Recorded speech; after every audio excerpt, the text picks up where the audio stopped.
যেকোনো অনুষ্ঠানে বিয়ে, ঈদ কিংবা দাওয়াতে পানীয় হিসেবে বোরহানির তো কোনো জুড়িই নেই। আর সেটা যদি তৈরি হয় বাসায় স্বাস্থ্যসম্মত উপায়ে, তাহলে তো আর কথাই নেই। আসসালামু আলাইকুম সবাইকে।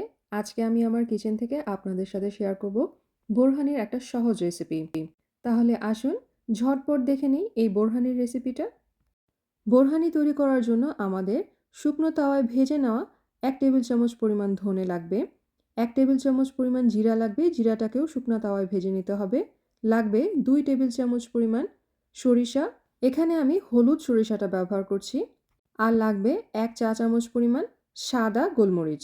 এই সব উপকরণগুলোকে একসাথে এখন ভালো করে গুঁড়ো করে নিতে হবে। এখন আমাদের লাগবে ১ মুঠো পরিমাণ পুদিনা পাতা। এখানে আমি কচি ডাঁটাসহ পাতাগুলো নিয়ে নিয়েছি। লাগবে ২ টো কাঁচামরিচ আর ছোট ১ টুকরো আদা।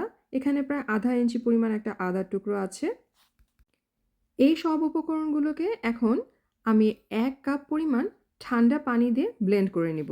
এখানে আমি দইয়ের ঘনত্ব বুঝে ১ কাপ পরিমাণ পানি ব্যবহার করছি। আপনারা এর থেকে বেশি বা কম ব্যবহার করতে পারেন। এখন সব কিছুকে ভালো করে আমরা ব্লেন্ড করে নিব। এখন এই ব্লেন্ড করা পুদিনা পাতা, কাঁচামরিচ এবং আদার সাথে আমরা আগে যেই মশলাটা গুঁড়ো করেছিলাম তা থেকে ১ টেবিল চামচ পরিমাণ ভালো করে মিশিয়ে নিব। আর ১০ থেকে ১৫ মিনিটের জন্য এটাকে একটু রেখে দিব। এরপর একটা পাত্রে আমরা ১ কেজি পরিমাণ দই নিয়ে নিব। এরপর দইটাকে আমরা ভালো করে ফেটে নিব যেন কোনো প্রকার লাম্পস এতে না থাকে। তবে ব্লেন্ডার ব্যবহার করব না। ব্লেন্ডার ব্যবহার করলে দইটা অতিরিক্ত পাতলা হয়ে যাবে। এবার এই দইয়ের মধ্যে দিয়ে দিব ১ চা চামচ পরিমাণ লবণ, ১ চা চামচ পরিমাণ বিট লবণ আর ২ চা চামচ পরিমাণ চিনি। এখন আমরা একটা ছাঁকনি নিয়ে নিব আর এর মধ্যে আমরা যে মশলাটা রেডি করেছিলাম সেটা ঢেলে দিব আর ছেঁকে শুধুমাত্র রসটা আমরা এই দইয়ের মধ্যে নিয়ে নেব। তবে এখানে একটা কথা আছে, আমি যে পরিমাণ লবণ এবং চিনি ব্যবহার করেছি আপনারা যে সেই পরিমাণই ব্যবহার করবেন তা নয়।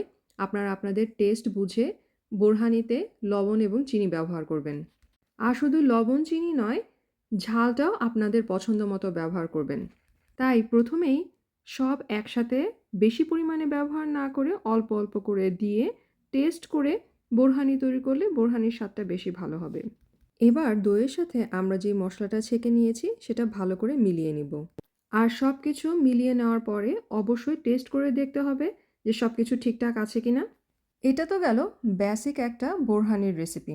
এটাকে আরও একটু সুস্বাদু করার জন্য আমি এর মধ্যে দিয়ে দিব ১ টেবিল চামচ পরিমাণ চাট মশলা। অনেকে এর মধ্যে কেচাপও ব্যবহার করে থাকে, আপনারা চাইলে সেটাও ব্যবহার করতে পারেন।